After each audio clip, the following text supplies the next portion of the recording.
제가 음악을 좋아해서 예술의 전당에서 하는 교향악 축제에 가본 적이 있습니다. 티켓값도 저렴하고 또 여러 팀들이 행사 기간 중간 공연하는 교향악 축제인데 보통 인터미션 시간을 빼더라도 전체 시간이 한 1시간 반 정도 되는 긴 시간 동안 연주를 합니다.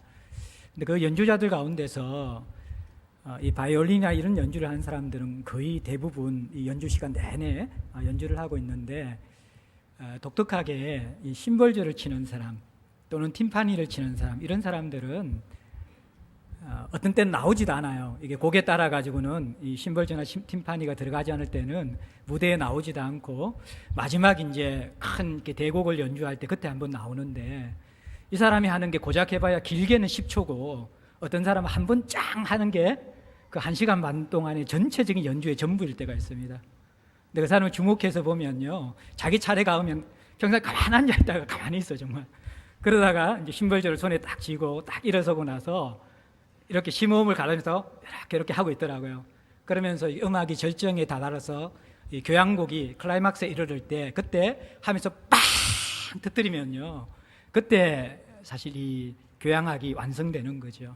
그 클라이막스가 팡 터지면서 너무나 큰 환희와 함께 교향곡이 완성되는 그 장면을 봅니다. 그리고 이제 다 연주가 끝나고 나서 지휘자들이 수고한 연주자들, 특히 독주자들이나 또 이런 분들, 수고한 분들 한 분씩 일어세우면서 박수를 치라 그러는데, 그럴 때 그 100분 가까이 되는 시간 동안 딱 한 번 요 짱한 사람, 그 사람을 불려 이렇게 세우더라고요. 그러면서 박수 치라는 게 다른 사람보다 더 큰 박수가 쏟아져 나오는 것을 제가 본 적이 있습니다. 어떻게 보면 주연은 아니지만 어떻게 보면 그 긴 시간 동안 단 한 번 자기가 연주하는 시간 한 차례 또는 길어봐야 10초도 되지 않는 연주자이지만요, 이 사람의 역할이 없으면 교향곡이 완성되지 않습니다. 그 절정에 다다른 클라이막스 가운데서 그것이 터뜨려지지 않는 것이죠. 오늘 우리가 살펴보는 본문의 인물인 아나니아가 어쩌면 그런 사람입니다. 위대한 조연이죠.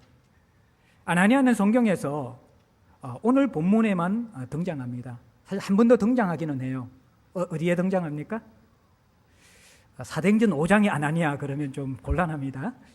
아나니아와 삽비라 사건의 그 아나니아는 자신의 소유를 판 돈을 다 들이지 않고 속였다가 죽은 사람이고, 그 사람 말고 이 9장에 나오는 아나니아는 다른 사람이고, 이 아나니아는 사도행전 22장에 바울이 간증할 때 경건한 유대인, 칭찬받는 유대인으로 딱 한 번 언급되어져요. 근데 실제적으로 이 아나니아의 사역 모습은 9장에 여기 10절 남짓되어진 이 본문밖에 등장하지 않는다라는 것입니다.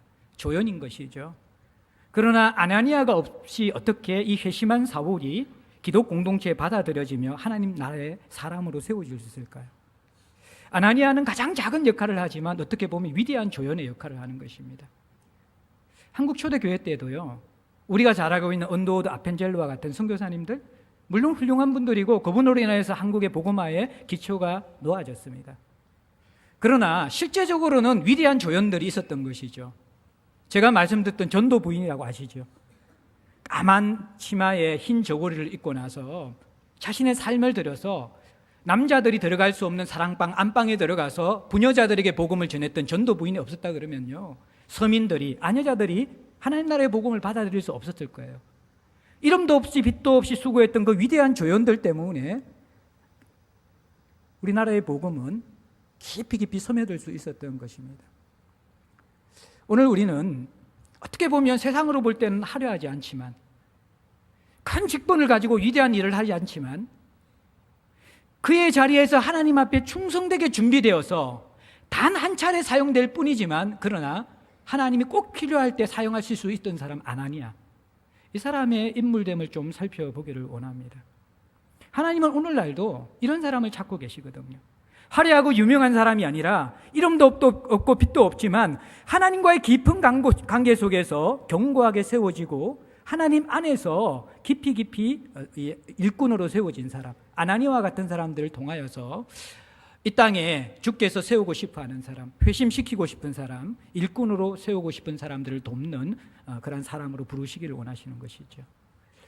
아나니아가 어떤 사람인지 좀 살펴보면서 또 우리 역시 이 아나니아에 대한 소망을 품으면서 어떻게 사람을 섬길까를 교훈받기를 원합니다. 오늘 본문의 시간적 공간적 배경은 그때라는 단어로 10절에 시작합니다. 사울이 다메섹에 있는 성도들을 붙잡으려고 박해하려 찾아오다가 부활하신 예수님을 만나서 엎드려지고 이름도 모르는 한 사람에 의해서 다메섹 시내로 끌려 들어갈 그때에 이제 이 사건이 시작되어지는데, 오늘 본문의 주인공인 아나니아라는 사람이 등장합니다. 아나니아의 이름의 뜻은 여호와는 은혜로우시다라는 뜻입니다. 유대 사회에 너무나 흔한 이름이었죠. 그런데 이 아나니아를 성경은 제자다 그렇게 소개합니다. 제자라는 것은 충성스럽게 그리스도를 따르는 사람입니다. 하지만 사도나 또 초대교회 집사의 직분을 가지고 있지 않는, 공적 직분이 없는 사람이라고 우리는 볼 수가 있습니다. 공적 직분이 없는 이 아나니아가 오늘 본문에 보면 다메섹에 머물고 있었다 그렇게 이야기합니다. 그런데 다메섹에 머물고 있었다는 이 사실을 조금 우리가 배경을 통해서 보게 되어질 때 이것은 중요한 메시지를 담고 있어요. 사울이 지금 다메섹으로 가고 있었죠. 어떤 목적으로 가고 있었습니까? 예루살렘에서 행했던 것처럼 사나운 짐승이 씩씩거리는 것처럼 예수 믿는 자를 잡아서 옥에 가두고 처형시키기 위해서 다메섹으로 가고 있었습니다. 그런데 이 아나니아는 사실 사울이 다메섹에 오고 있는 것을 알고 있었습니다. 본문 13절과 14절에 보면 사울을 도우라는 부당한 명령 앞에 아나니아가 질문을 하거든요. 그 사람은 지금까지 우리에게 해를 끼친 자이고 대제사장들의 공문을 받아서 지금 우리를 붙잡으려 오는 사람인데 왜 우리가 그를 도와야 됩니까? 라고 하나님께 따진단 말이에요. 그러면 이 아나니아는 다메섹에 다가오고 있는 사울의 존재를 알았을까요? 몰랐을까요? 알고 있었어요. 그러면 상식적인 것은 무엇입니까? 자기를 붙잡아 옥에 넣으려고 오는 사람, 자기의 목 앞에 칼이 다 달았는데 웬만한 사람은 그것을 안다면 도망갈 것입니다. 근데 지금 다메섹에 아나니아는 그대로 머물고 있습니다. 아마 그는 기도하는 중에 다메섹을 떠나는 것과 머무는 것에 대해서 고민했을 것입니다. 그는 다메섹에 남기로 작정했습니다. 스데반이 가졌던 담대함처럼 이 아나니아는 죽음보다 복음을 지키는 것, 죽음보다 하나님의 뜻을 따르는 것에 더 우선순위가 있었던 사람이라는 것을 볼 수 있는 것이죠. 여러분들, 이 박해자 사울을 돕는 사람으로 하나님 부르시려면 담대한 사람이어야 되죠. 사울은 그 당시 그리스도인들에겐 두려운 존재였습니다. 잡히면 죽음으로 인도되는 것이죠. 연약한 사람이, 우유부단한 사람이, 강단이 없는 사람이 사울을 돕는 부르심에 설 수가 있겠습니까? 이 아나니아는 이 다메섹에 여전히 남아있으면서 박해의 힘보다 더 강력한 부활의 생명, 복음의 힘을 가지고 있었던 사람이었습니다. 평신도의 수준, 공식적인 직분이 없는 아나니아의 영적 수준이 이 정도였다는 것입니다. 그리고 더 나아가서 환상 중에 하나님께서 이 아나니아를 부르십니다. 이 환상이라는 것은 정신 상태가 완전히 혼미해져서 분별력이 없이 꿈을 꾸거나 헛상을 보는 그런 입신의 어떤 무교적인 신앙에서 입신을 하는 그 경지가 아니라 온전한 정신을 가진 가운데 임하는 초자연적인 하나님의 역사라는 것이죠. 환상 속에서 아나니아를 부릅니다. 아나니아야, 그렇게 이야기하는데 아나니아가 10절에 보면 주여 내가 여기 있나이다 대답합니다. 어디에서 많이 본 장면 아닙니까? 우리가 사무엘상을 볼 때 하나님께서 사무엘을 부르실 때 사무엘아 사무엘아 그러는데 사무엘이 알아들어요? 못 알아들어요? 못 알아서 계속 엘리 제사장을 찾아가잖아요. 3번 계속 부르니까 아마 하나님 부르시는갑다. 예 대답하라 그러니까 사무엘이 대답하잖아요. 사무엘은 순수한 영혼이었지만 하나님을 만난 경험이 없었기 때문에 하나님 부르시는 목소리를 알지 못했어요. 근데 아나니아는 처음 그냥 아나니아라 부르는데 주여 내가 여기 있나이다. 무슨 말입니까? 평상시에 하나님과의 관계가 친밀해서 이것이 하나님의 목소리임을 적극적으로 알아들을 정도의 만남의 깊이가 있는 사람이었다는 거예요. 하나님과의 친밀한 만남을 가지고 있는 사람입니다. 그리고 주여 내가 여기 있나이다라는 이 의미는요, 하나님 말씀하십시오. 어떤 명령이든지 제가 순종하겠습니다 라는 그러한 의미가 내포되어진 답변이라는 것입니다. 친밀하게 하나님을 만날 뿐만 아니라 하나님이 어떤 말씀을 하시든지 나는 순종할 준비가 되어 있습니다.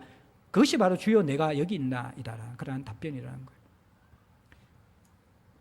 하나님께서 수많은 사람들 통해서 사울을 도울 수가 있었습니다. 그런데 이 아나니아를 선택한 중요한 이유는 그는 공적인 직분이 없었지만 누구보다도 복음에 대한 담대함이 있었고 하나님 앞에서 민감한 영혼이었고 적극적으로 하나님이 부당한 명령을 할 때에도 하나님이 말씀하시는 것이라면 순종할 수 있는 영적 반응성이 있는 사람이었기 때문에 아나니아를 지금 부르고 계시는 것이죠.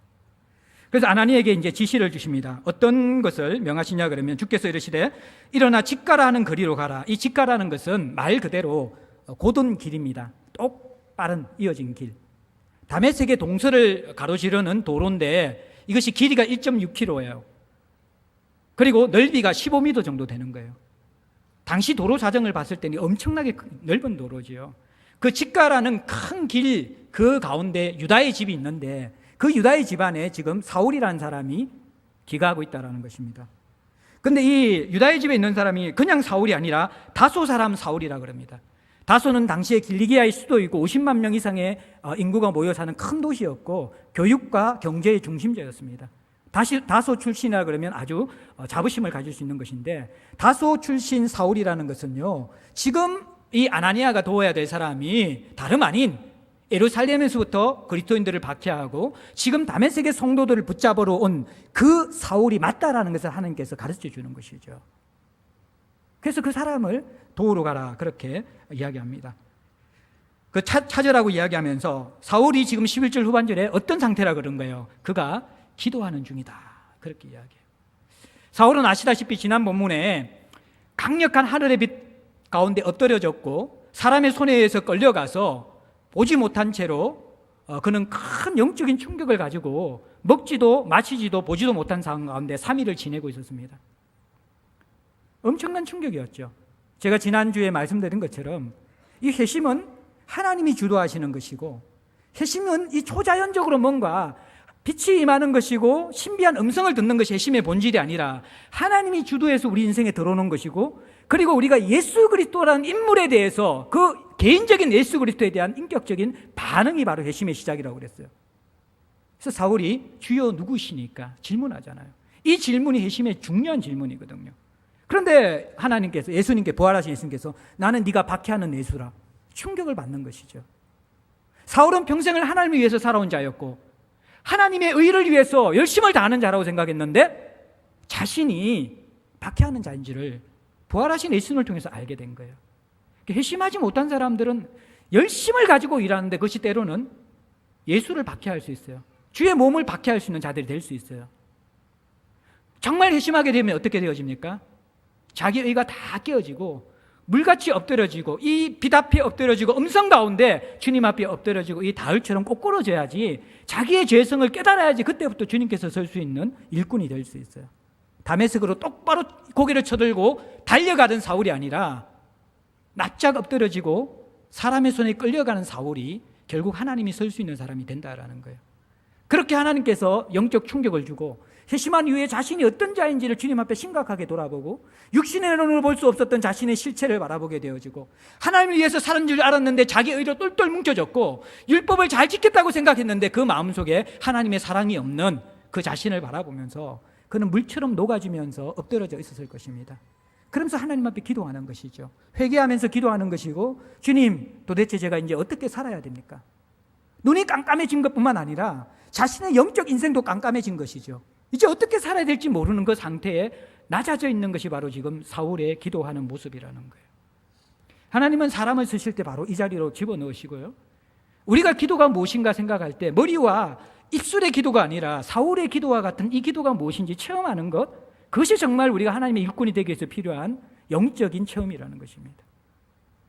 여러분들 이런 존재가 깨트려지고 부수어지는 영적 파산에 이르는 기도를 한 적이 있습니까?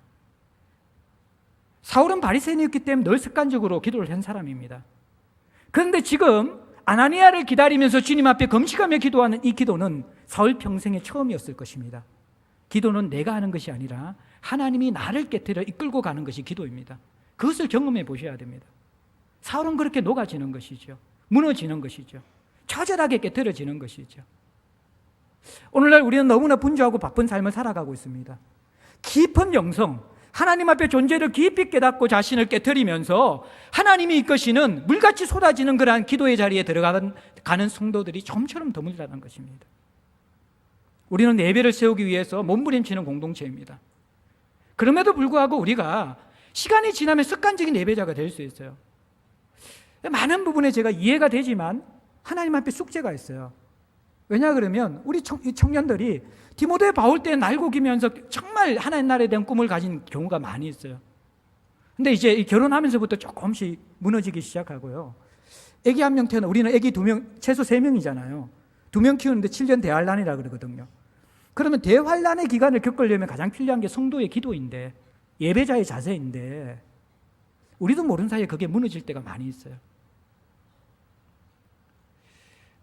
그런 이야기를 제가 이해는 해야죠. 우리는 공동체성이 너무 강하고 서로를 돌아보는 사랑이 너무 크기 때문에 이해는 되는데, 첫 번째 제가 발견한 이상한 것은 오후 예배를 드리는데 하나님 앞에 드리는 예배의 자리를 사람들이 전혀 두려워하거나 그 부분에 우선순위를 두는 사람이 거의 없더라는 것이죠. 그 시간을 알면서 오히려 나가는 사람들이 생기기 시작하고 밖에서 그냥 그늘에서 대화하고 교제하는데, 제가 여러분과 그때는 친하지 않았기 때문에 참 낯설었습니다. 그리고 이제 꾸짖으려고 그랬는데 너무 친해져가지고 타이밍을 놓쳐버렸어요. 가만히 생각하면 그게 우리가 정상적인 신앙일까? 여러분들 교제하고 대화하는 건 중요하지만 그게 올바를까 한번 생각해 봐야 돼요. 또 하나, 아이들과 함께 드리는 영아부나 이런 데 유아부 예배 가운데서 제가 참 마음 아픈 소리를 들었어요. 오히려 새로운 사람들은 예배를 드리려고 몸부림치는데 우리 교회 좀 오래되신 분들이 설교하는 가운데서 자기들끼리 대화하는 경우가 간혹 있다라는 것입니다. 이해는 되어져요. 한 주간 동안 남편은 없고 너무 힘들고 어려운데 또 예배 마치면 각자 다 떨어지기 때문에 만날 수 있는 시간이 그 시간밖에 없기 때문에 서로 좀 위로받고 싶고 마음을 토로하는 거, 사실 예배 시간에 그러면 안 되지만 또 이해할 수는 있어요. 근데 그게 나도 모르는 가운데 습관이 되어지면요 굉장히 위험한 게 되어집니다. 여러분, 자녀에게 줄 수 있는 게 뭡니까? 오늘날 자녀가 우상이잖아요. 좋은 옷, 좋은 음식, 최고의 것들을 자녀들에게 주고 싶어 하잖아요. 근데 여러분들 기억하십시오. 부요함이 자녀들을 건강하게 만든 적은 결코 없습니다. 제가 지금도 기억하는 게 우리 박순천 선교사님이 아이들 키우면서 선교사 삶을 살면서 재정이 없으니까 우리 아이들이 운동화 그거 떨어진 거 그거 어떻게 할까 하니까 웃으면서 실 던져주면서 야 그거 키워 신고 나가라고. 그걸 우리 당회원들과 함께 디브리핑 하면서 파송하기 전에 들었어요. 저희들이 마음이 너무 아파가지고. 요즘 아이들 운동화 찢어져가지고 버리는 사람이 누가 있어요? 다 이게 뒤꿈치 이렇게 신다가 그렇게 해서 뭐 실장나면 다 버리잖아요. 그래서 부모로서 얼마나 마음이 아프시냐고 그렇게 이야기했더니까 당당하게 그렇게 이야기하시더라고요. 우리는 너무나 귀한 영적 교육을 하고 있다고, 결핍에 대해서 가르쳐주고 있다고, 건강한 영성에 결핍보다 중요한 게 없다라고 당당하게 그 말씀을 하시더라고요. 자녀들에게 여러분들이 부유함을 주는 것이 그 아이들을 잘 되게 하는 게 아니에요. 오히려 결핍이 그들을 훨씬 더 건강하게 만들 수 있어요. 또 하나, 여러분들이 줄 수 있는 것은 하나님 앞에 여러분들이 몸부림치며 세워져가는 예배자의 모습이고, 하나님을 사랑하고 존재를 깨트리는 하나님이 우선순위에 있는 그 영적 유산을 전수하는 부모의 모습이 우선이 아닙니까? 물론 그 가운데 저의 잘못이 가장 큽니다. 여러분들이 결혼하기 전에 제대로 교육하고 또 그 시간을 지날 때 교회에서 제대로 지도해야 될 지도자의 책임이 가장 크지만, 그러나 우리가 다시 진심으로 잘 돌아봐야만 합니다. 이 시대를 살아가는 데 있어서 영적 깨트림이 뭔지 모르고 자녀를 양육할 수 없어요. 내가 주님 앞에 깨어지지 않고 자녀가 주님 앞에 깨어질 거라고 기대하십니까? 물론 하나님이 하실 수 있죠. 그러나 부모가 줄 수 있는 가장 소중한 것이 무엇이라고 생각합니까?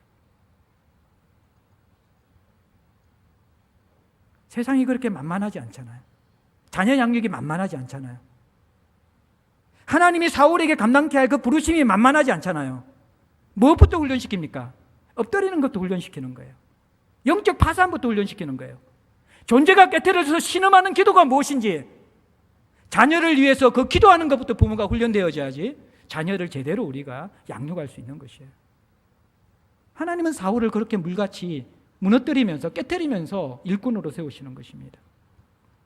그리고 12절에 보면 아나니아라는 사람이 들어와서 자기에게 안수하여 다시 보게 하는 것을 사울에게 환상으로 보여줍니다. 지금 하나님은 양편에서 동시에 일하고 계십니다. 아나니아에게도 환상을 보여주시면서 유다의 집에 있는 사울을 찾아가라고 말씀하시고, 유다의 집에서 기도하는 사울에게도 한상을 보여주면서 아나니아가 찾아와서 너를 도울 것이라고 보여주시는 것입니다. 양편에서 일하시죠. 아나니아가 이 말씀을 순종할 때 두려움이 있었을 것입니다. 만약 사울이 자신이 오는 걸 모르면 어떻게 되겠어요? 사울처럼 강한 사람이 아나니아에 대해 존재에 대해서 알지도 못하는데 아나니아가 어떻게 사역할 수 있겠어요? 하나님이 미리 아나니아에게 자신감을 주시는 것이죠. 내가 일하고 있다. 사울이 이미 알고 있다. 두려워하지 말고 가라라고 말씀하시는 것이죠. 저도 하나님께서 이렇게 일하시는 것을 자주 경험합니다. 저는 하나님께서 이 제자리 공동체를 27년의 역사 가운데 28년의 역사 가운데 너무 건강하게 인도해 오셨는데 앞으로 어떻게 인도하실지 늘 주님 앞에 묻고 기도합니다. 이 생각 저 생각 온갖 생각들 가운데서 최근에 하나님 주시는 마음들이 조금씩 마음에 스며들고 있어요. 그런데 두려움이 있어요. 그런데 그 두려움 속에서 요즘 하나님 하시는 일이 뭐냐 그러면 사람들을 만나면 제 고민 속에서 하나님 앞에 기도하는 그 부분에 대한 답을 그들을 통해서 주시는 거예요. 한두 번이 아니고 반복적으로 주시는 거예요. 그러면서 물론 우리가 환경의 인도가 전부가 아니지만 그러나 하나님께서는 때로는 양편에서 일하시면서 두려움 가운데 있는 우리에게 확신을 주시면서 인도하시는 하나님이시라는 것입니다. 이제 이 사울을 도우라는 부르심을 받은 아나니아가 하나님 앞에 바로 즉각 순종하기 전에 한 단계를 거칩니다. 그것이 무엇입니까? 아나니아는 하나님의 이 지시가 하나님과 친밀함을 누린 자였지만 그리고 언제든지 순종할 준비가 되어 있는 자였지만 쉽게 동의가 되지 않았습니다. 13절 14절에 그래서 하나님 앞에 이렇게 따집니다. 주여, 이 사람에 대하여 내가 여러 사람에게 들었습니다. 이것은 나만의 생각이 아니라 대부분 그리스도인들이 이 생각을 하고 있고 그 말을 들었습니다. 그가 예루살렘에서 주의 성도에게 적지 않은 해를 끼쳤다니. 예루살렘에서 사울이라면 모르는 사람이 없습니다. 그 사람 때문에 예루살렘의 성도들이 지금 흩어져 있고 그 사람 때문에 수많은 사람들이 지금 피를 흘리고 있습니다. 그리고 14절에 여기서도 주의 이름을 부르는 모든 사람을 결박할 권한을 대제사장들에게서 받아서 지금 우리를 잡으려고 온 사람이 바로 사울입니다. 아나니아는 정확하게 사울의 정체성과 지금 사울이 하고자 하는 그 일들까지 알고 있는 사람이었습니다. 하나님 왜 이러십니까? 지금까지 웬만하면 내 인생에 당신의 명령에 불순종한 적이 없는데 이거는 좀 너무한 그런 명령 아닙니까? 내 형제들을 믿음의 가족들을 처참하게 박해하고 죽인 원수 같은 그 인물을 지금 도우라고요? 하나님 정말 이 지시가 진심입니까? 아나니아는 자신의 마음속에 품은 하나님에 대한 의심, 그 부르심에 대한 용납되지 않는, 쉽게 납득되지 않는 그 마음의 상태를 그대로 하나님 앞에 던지면서 질문합니다. 우리가 친밀하다고 하는 것은 또 하나님을 섬긴다고 한다는 것은 예스맨이 되는 것만을 의미하는 것이 아닙니다. 때로는 우리 마음에 있는 그대로 그분 앞에 드러낼 수 있는 것이 인격적인 관계라는 것이죠. 인격적인 관계라는 것은 양극단을 피하는 것이거든요. 맹목적인 순종도 아니고 인격적이기 때문에 함부로 대하면서 아무 말도 듣지 않는 것도 아니라는 것입니다. 정말 우리가 인격적이 될 때에는 진심의 깊은 마음들을 온전히 토하면서 깊이 있는 대안을 할 수 있지만 그러나 그 근위에 순종할 수 있는 것이 인격적인 관계라는 것입니다. 아나니아는 이것이 준비된 사람이었어요. 소그룹에서 인격적인 관계라는 것은 바로 이러한 속의 이야기가 드러날 수 있을 때 그것이 인격적인 관계라는 것입니다.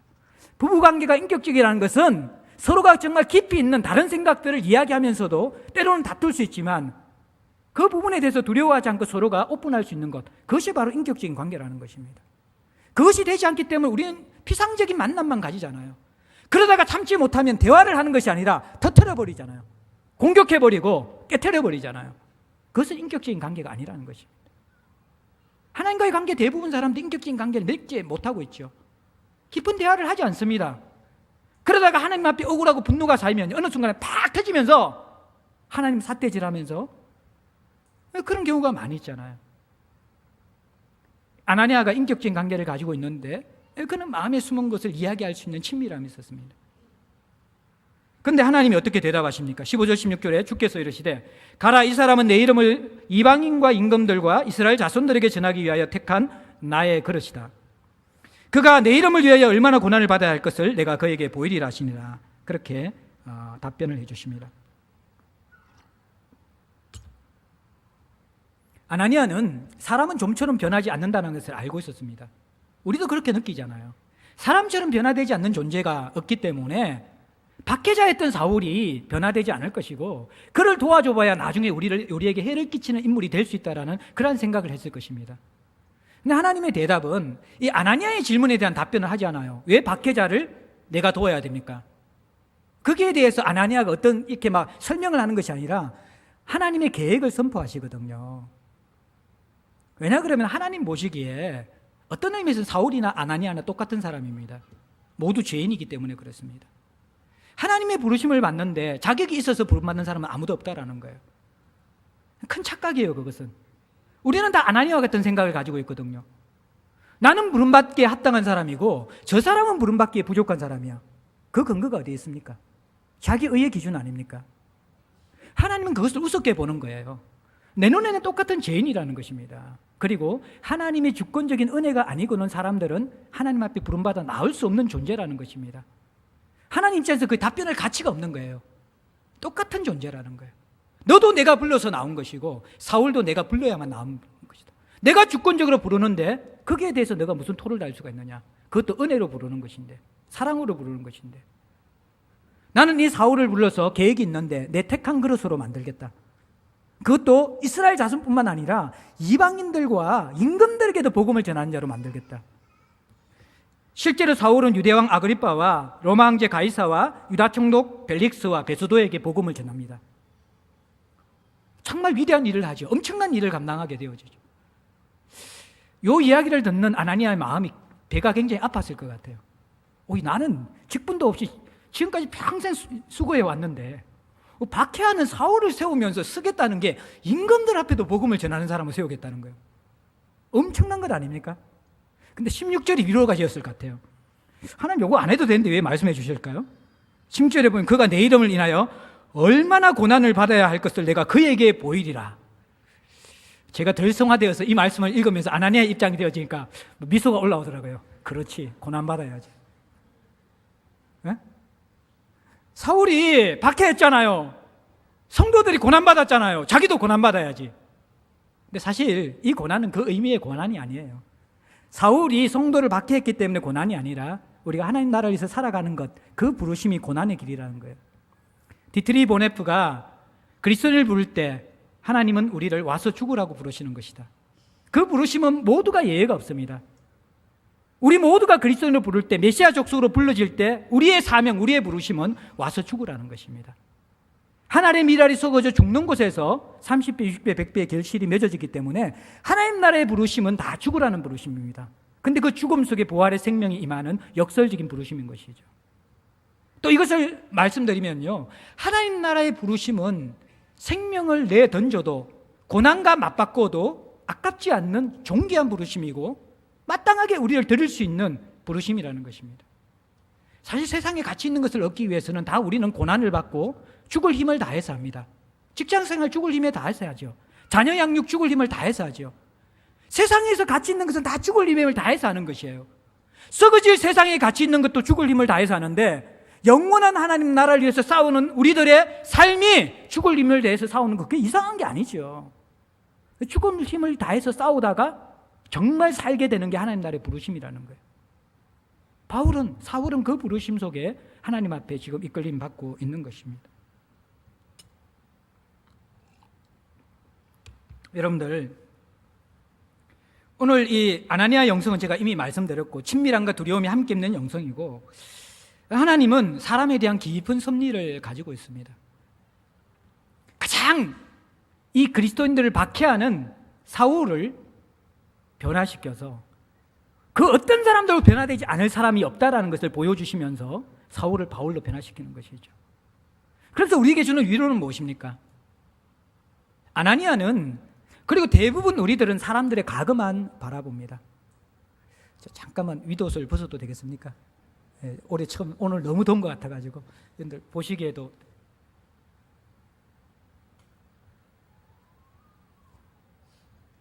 아나니아는 사울의 과거의 모습을 선명하게 알고 있습니다. 사람은 좀처럼 변화되지 않기 때문에 그에 대한 기대를 하지 않습니다. 그런데 하나님은 어떻습니까? 사울의 과거를 누구보다 알고 계십니다. 그러나 하나님은 우리를 사용하실 때 과거를 지우시며 미래의 꿈을 가지시고 우리를 인도하실 수 있는 분이라는 것입니다. 그것이 하나님의 섭리입니다. 그것이 우리를 성도되게 하는 것이고 소망을 갖추게 하는 것입니다. 우리의 과거 속에 지우고 싶은 한 일이 없는 사람이 누가 있습니까?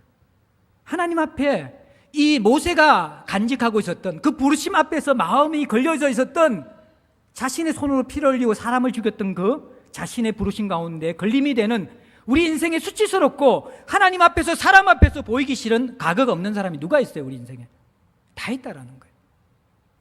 하나님은 이 사울을 쓰시겠다는 거예요. 과거가 있는 사울을 쓰시겠다는 거예요. 이게 여러분들 복음입니다. 복음은 지금까지 살아온 그 어떤 우리의 인생에 오물덩어리가 있을지라도 그것이 제거될 수 있고 우리가 새롭게 주님 앞에 존귀하게 쓰임받을 수 있다는 부르심이 복음이라는 것이죠. 제가 젊은이들 캠퍼스에서 학생들 사역하면서요, 정말 애들이 은혜 받고 와서 밤에 수련했다는 때 찾아와요. 그리고 나서 간사님 복음이 너무 좋아요. 제가 이것 위해 살고 싶어요. 그런데 다 이혼론이고 뭐고 세계관 다 알기 때문에 그냥 성도로 그냥 사는 것도 다 마음이 열려있지만 제 마음에 너무 뜨거운 마음으로 복음을 전하고 싶어서 선교사가 되고 싶어요. 그런데 있잖아요, 사실은 제 마음에 너무 큰 부담이 있는데 과거에 제가 이런 짓을 했어요. 제가 사역자가 될 수 있을까요? 그런 걸 상담하는 친구들이 있어요. 그때 제가 복음 안에서 자유를 주는 것이죠. 우리는 누구나 다 죄인입니다. 너가 정말 하나님 앞에 그 그리스도의 복음을 믿고 회심했고 그리스도를 나의 주로 모신다 그러면 우리는 하나님 앞에 일꾼이 될 수 있는 것이죠. 많은 형제들이, 많은 지체들이 회복되면서 주의 일을 위해서 담대히 나가는 것을 보았습니다. 하나님이 우리를 그렇게 놀랍게 사용하시는 것이죠. 하나님은 은혜와 사랑으로 우리를 녹이시는 분이십니다. 너무나 귀하신 분이시죠. 우리는 그분의 은혜와 사랑 때문에 세워질 수 있는 자들인 것이죠. 정말 공동체가 건강해지려면 사울을 세울 수 있는 사람이 되어져야 돼요. 우리의 성숙이라는 것은 다른 사람을 받아낼 수 있는 그 정도 이 넓이가 있고 깊이가 있을 때 성숙된다라는 것이거든. 많은 사람들이 과거의 한 일에 대한 기억들을 자신의 잘못은 너무 빨리 지워버리지만 지체들의 잘못은 너무 오래 간직합니다. 그들이 변화된 마음으로 새로운 일을 출발하려고 할 때 사랑의 시선으로 보지 못합니다. 당신이 과거에 끼친 그 교회에 대한 해를 내가 알고 있는데 이제 와서 교회를 돕는다고? 그럴 자격이 없어, 당신은. 우리는 그런 마음을 가지며 사람을 판단할 때가 많이 있다는 것입니다. 아나니아도 그 마음을 가지고 지금 하나님 앞에 질문을 던지고 있는 것이죠. 사울은 자격이 없어요. 내가 도울 필요가 없어요. 왜 그를 회복시키려고 합니까?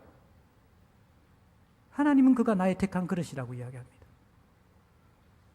우리의 시선이, 사람에 대한 시선이 하나님의 시선으로 바뀌어지지 않으면 사람을 세우고 살릴 수가 없다라는 것입니다. 아나니아는 사람에 대한 선입견이 있었지만 하나님에 대한 친밀함과 두려움이 더 많았기 때문에 즉각 순종하는 것이죠. 그래서 17절부터 19절까지 이제 사울을 회복하기 시작합니다. 어떻게 회복합니까?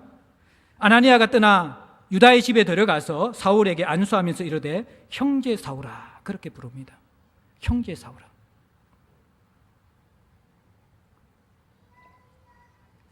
여러분들, 사울이 3일 동안 금식하면서 그를 가장 괴롭혔던 것이 뭐였겠어요? 사실은 예수의 몸인 성도들을 괴롭힌 것이에요. 박해한 것이에요. 그 사실을 깨닫고 나서 그는 3일 동안 금식하면서 오열하면서 회개했을 거예요. 자기 손으로 피를 흘리며 죽어간 사람들 보았잖아요. 돌에 맞아 죽는 스데반 자기 눈앞에서 보았잖아요. 그리스도 때문에 자신의 손에 붙잡혀서 처형당하는 그리스도인들 보았잖아요. 그 트라우마가 자신에게 너무나 무거운 짐으로 다가오고 하나님 앞에 괴로운 마음을 가지고 통곡하고 있었을 것입니다. 그런데 아나니아가 사울을 찾아와서 안수하며 머리에 손을 넣는지 어깨에 손는지 모르겠지만 터치를 하는 것이죠. 이게 뭡니까? 사람을 만날 때 터치를 한다는 것은 그 사람을 인격적으로 대우한다는 거예요. 친하지 않으면 우리는 손잡지 않습니다. 터치를 하는 거예요. 그리고 첫 마디가 뭡니까? 형제 사울아. 제가 이 말씀을 묵상했는데 사울이 통곡을 하며 터졌을 것 같아요. 나는 핍박자였는데, 당신 같은 사람을 죽이려고 지금 여기에 와 있는데, 그 사람이 자기에게 손을 얹고 형제 사울아 그렇게 이야기하는 거예요. 사울이 어깨가 들썩들썩하면서 터져나오는 울음을 저는 참지 못했을 것이라 생각되어져요. 내가 잘못 들었나? 방금 뭐라고 이야기했지? 초대교회 형제 자매라는 것은 단순한 형식적인 호칭이 아니었다라는 거예요. 그것은 정말 가족이라는 의미가 담겨져 있는 표현이 형제이며 자매라는 표현이라는 거예요. 내가 형제라고? 내가 당신의 가족이라고? 사울은 그 말을 들으면서 완 막혀있던 엉어리와 같은 것이 녹아지는 그러한 은혜를 경험했을 겁니다. 나를 형제라고 불렀어. 박해자인 나를 형제라고 불렀어.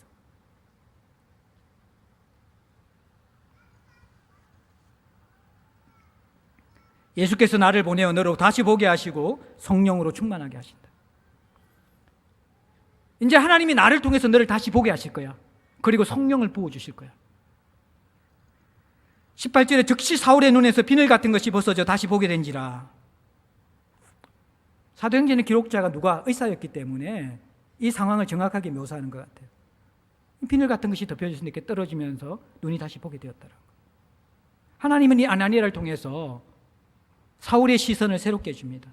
자기 의에 차있던, 다메섹을 향하여 똑바로 쳐다가는 그 자기 의와 자기 열심과 자기 아젠다에 갇혀있던 이 사울의 눈, 율법의 그 틀 속에 갇혀져 있던 그 사울의 눈을 벗겨주시면서 하나님 나라의 복음을 보게 하고 예수를 보게 하고 성도를 보게 하고 은혜를 보게 하고 사랑을 볼 수 있는 그런 눈으로 변화시켜 주는 것이죠.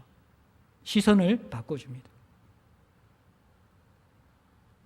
그리고 이 사울이 성령으로 충만하게 되는 것이죠. 자기 열정으로 가득 차 있던, 자기 의로 가득 차 있던 그 사울이 3일 동안 물같이 그 존재가 깨트려지고 속에 있는 온갖 것들이 다 빠져나가면서 그리스도, 그분의 성령으로부터 채워지는 것이죠.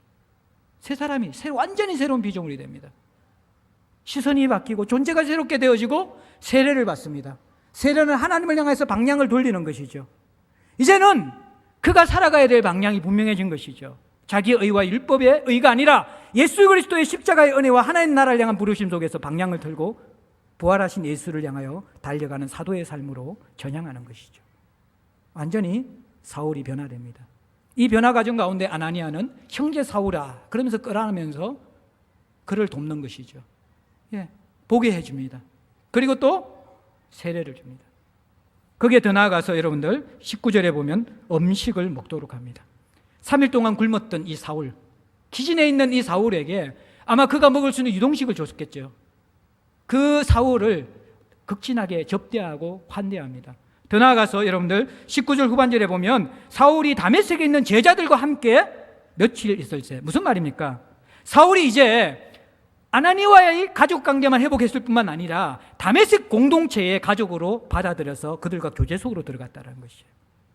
아나니아가 그 역할을 하는 것입니다. 사울을 완전하게 회복시켜줍니다.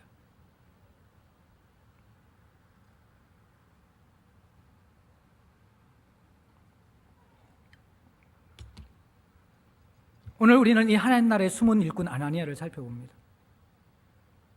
사실 이 사울 같은 사람을 회심시키고 이 사람을 도우려고 그러면 그 격에 맞는 사람을 붙여주는 게 그게 좀 상식이지 않습니까? 12사도가 없었습니까? 한 명도 순교하지 않고 12사도가 다 있어요. 좀 베드로 같은 수석 제자에게 사울을 변화시키는 핵심의 자리에서 세례 주면 얼마나 좋아요. 평신도가 지금 세례 주고 있어요. 12사도가 아니면 7집사 그들 좀 통해서 하면 되잖아요. 스데반은 순교했기 때문에 그럼 빌립 좋잖아요. 사마리아에서 복음을 전개했던 에디오피아 내시에도 복음 전했는데 필립동에서 세례 주고 좀 돕게 하면 좋잖아요. 근데 하나님은 의도적으로 오늘 초라하고 볼품없는 오늘 본문에만 등장하는 아나니아를 통해서 일하고 계시는 것입니다. 이것은요, 두 가지 의미가 있는 것이죠. 하나는 사울을 철저하게 낮추어서 기도의 자리에서도 낮추지만 부르심의 자리에서도 철저하게 낮추어서 서시고자 하시는 거예요. 오늘 교회 지도자들이 이 낮아짐을 모르면요, 조금만 있으면 자기가 하나님 자리에 갑니다. 이번 주에 시끄러웠던 것들이요, 어느 대형 교회 부목사님이 처음에는 사람들이 그 교회 부목사를 주일 강단에 세워? 저희 교회는 그게 자연스러운데 이렇게 에덴 들어가는 그 큰 교회 있어요. 제가 알기로는 그 교회 목사님이 성제 결절이 와서 설교를 못하게 돼가지고 부목사가 쓴 것 같아요. 부목사일 때 좋은 교회다 했는데 설교 내용 가운데 그 용비 언처음가처럼 목사님만 उप혀지는 그 설교를 해가지고 모든 성도들이 당혹스러워하고 그것들을 보는 사람들이 멘붕이 오는 것이죠.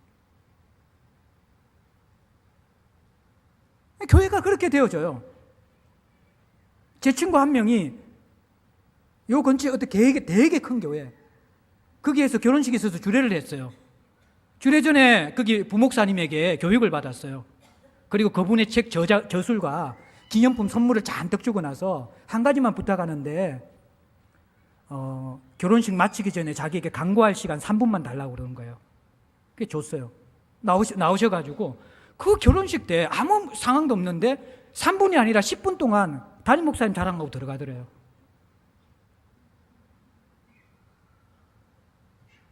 뭐가 문제입니까 지금? 일꾼의 위치가 무엇인지 사람들이 다 착각하고 있는 것이죠. 그게 사역자든지 교회 직분자든지 엎드려져서 시작하는 게 일꾼의 자리이고 끌려다니는 것이 일꾼의 자리이고 아나니아와 같은 사람에게 배우고 그 사람에게 세례받고 그 사람과 동력하는 것이 끌려가는 것이 일꾼의 자리라는 것을 우리가 뼈저리게 느껴야 돼요.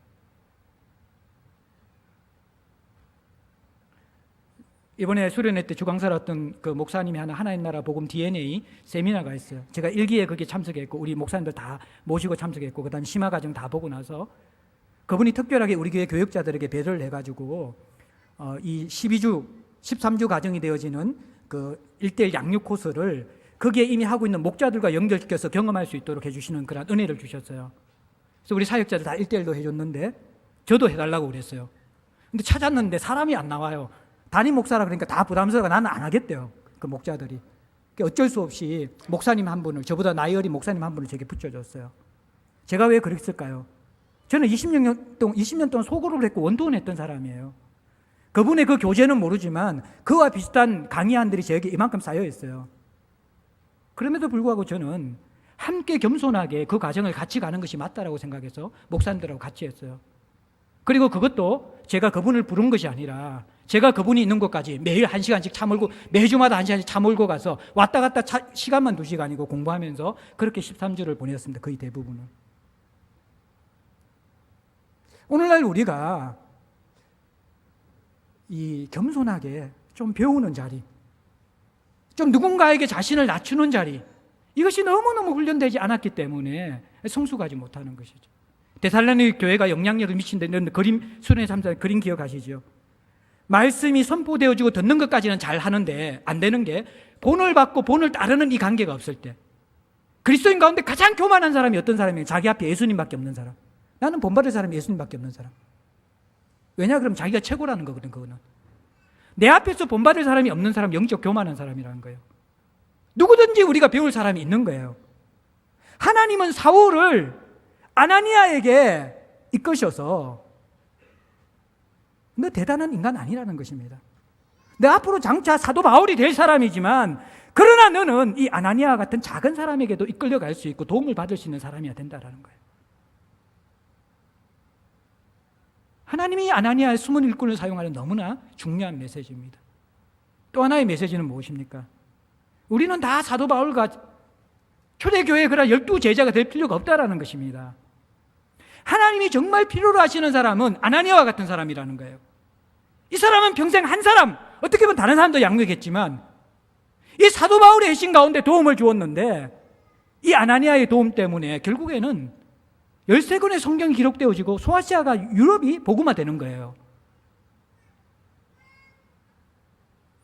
부모님들, 여러분들이 해야 될 가장 중요한 역할이 자녀들에게 아나니아가 되는 거예요. 영적 유산을 물려줄 수 있고 도울 수 있는. 주일학교 교사들, 여러 가지 할 수 있지만 우리가 할 수 있는 가장 최선의 섬김이 우리가 아나니아가 되는 거예요. 우리를 통해서 바울이 나올지 어떻게 합니까? 마을에 섬기는 리더들, 부서장들, 그 섬김 속에서 기억하십시오. 우리는 일을 하는 것이 아니라 하나님의 일꾼들, 하나님의 사람들을 섬기고 있는 것입니다.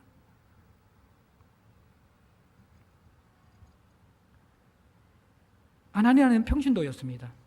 공식적인 직분이 없었습니다. 그러나 그의 영성은 어떤 영성입니까? 복음을 위해서 죽을 수 있는 스데반의 영성을 가지고 있었습니다. 하나님과의 만남 속에서는 그분의 얼굴을 보고 그분의 음성을 듣고 그분께 순종할 수 있는 친밀함과 영적 반응성을 가지고 있는 사람이었습니다. 자기의 생각과 틀린 선입견이 분명히 인간이기 때문에 있겠지요. 틀릴 때 그 불편해하는. 그래서 하나님 앞에 따질 줄 아는 사람이었습니다. 그러나 하나님이 이 사람 내 택한 그릇이야, 내가 쓰겠다. 그러니까 어떻게 합니까? 그것을 깨뜨리고 주님 앞에 순복하면서 형제 사오라 그러면서 끌어안을 수 있는 사랑의 넓이가 있었던 사람이었습니다. 초대교회 성도들의 수준이 이 정도였다는 것입니다. 한국의 초대교회 부흥사와 이 성경에 나오는 초대교회가 하나님 나라의 생명을 가지고 스며든 이유는 몇몇 사람의 위대한 사람 때문에 된 것이 아니라는 것입니다. 오늘날 한국교회의 문제는 스타 목사, 카리스마적인 목사 한 사람이 교회를 전행하며 이끌어가기 때문에 문제가 생기는 것입니다. 곳곳에 아나니아와 같은 이런 사람들이 스며들어 있으면요, 그 사람들이 하나님 나라를 일구고 그 사람이 바울을 세우고 그 사람들이 정말 하나님의 일꾼을 파송하면서 교회를 교회되게 하고 하나님 나라로서 세워가는 주역으로 되는 것이, 주역이 되어지는 것이죠. 우리가 이번 수련회 이후에 또 여름 사역 이후에 또 우리 제자들 교회가 28년 동안 꿈꾼 게 무엇입니까? 자발성이 가장 강한 교회 아닙니까? 저는 너무너무 감사해요. 이번에 이 수련회 하는데 다 교회에 오래 다녔었던 분들, 또 사역을 했었던 분들이 우리 교회에 와서 너무너무 놀라는 거예요.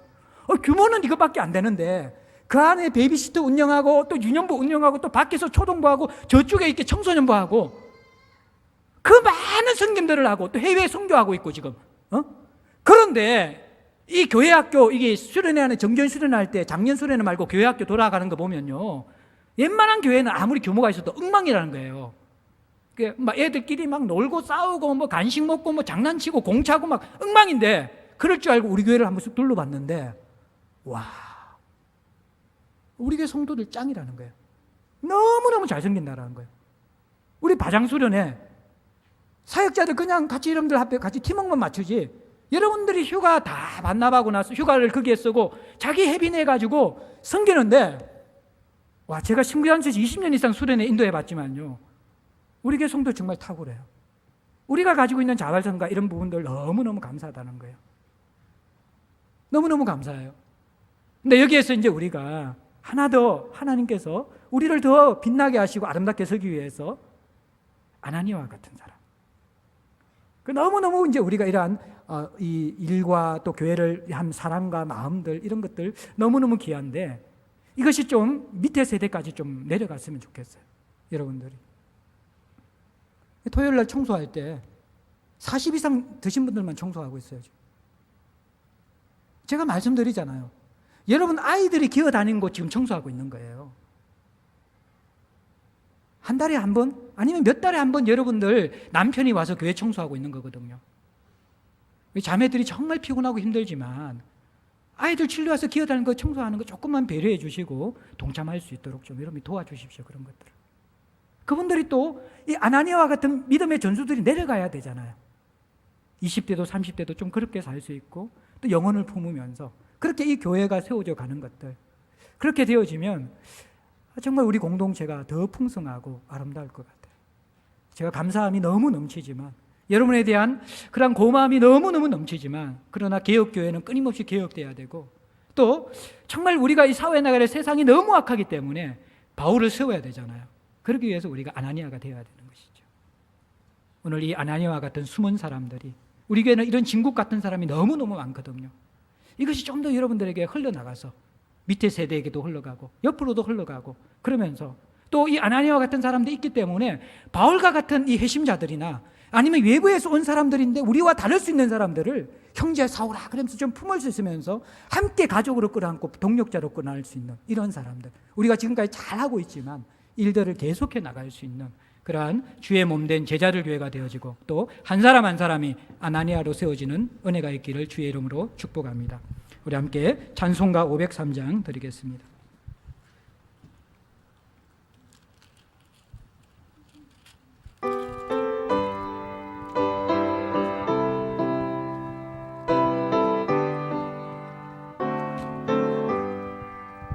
세상